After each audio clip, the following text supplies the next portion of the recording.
Responding to Arab rioting in the British Mandate of Palestine in 1936, the British government created a royal commission led by Lord William Robert Peel to assess the region's future.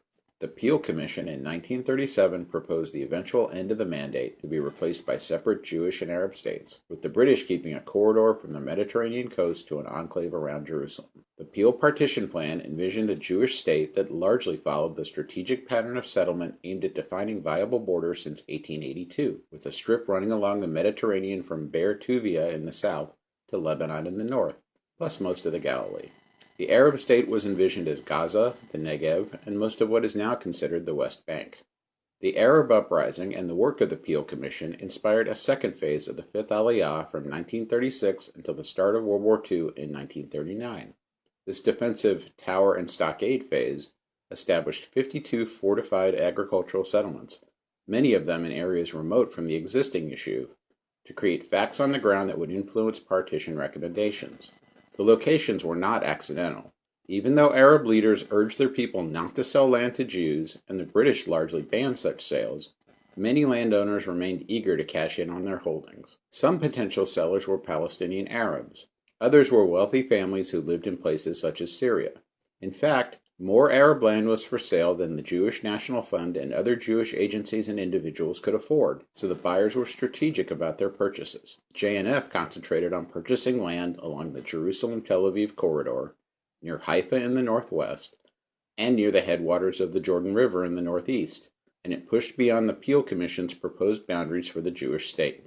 In May 1939, with the Peel Commission's work ignored or rejected and war approaching in Europe, the British issued a white paper on Palestine that marked a dramatic shift in policy.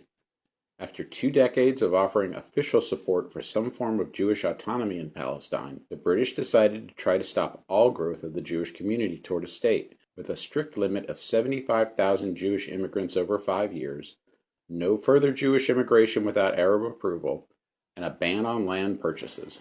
Instead, Britain proposed a 10-year transition toward a single state in Palestine with a solid Arab majority. But the Mufti of Jerusalem, Hajj Amin al-Husseini, rejected the plan because it would have allowed a Jewish minority to stay. As the head of the Jewish agency, David Ben-Gurion redoubled efforts to bring Jews to Palestine through legal and illegal means, and shifted his lobbying focus from Britain to the United States. After World War II began in September 1939, Ben-Gurion famously said about the British, "We must help the army as if there were no white paper, and we must fight the white paper as if there were no war." On the ground in the land of Israel, Zionists continued to reinforce and expand the Jewish footprint in a strategic way, establishing 46 settlements from 1940 to 1945, and 42 more in 1946 and 1947, most notably 11 that were set up overnight October 5th and 6th, 1946 in the northern Negev. The facts on the ground created by Jewish land purchases from 1937 to 1947 led the UN Special Committee on Palestine to create a partition plan that redrew the Peel map and included the sparsely populated Negev in the proposed Jewish state. For the story of the UN Partition Plan, which won approval November 29, 1947, see Part 3.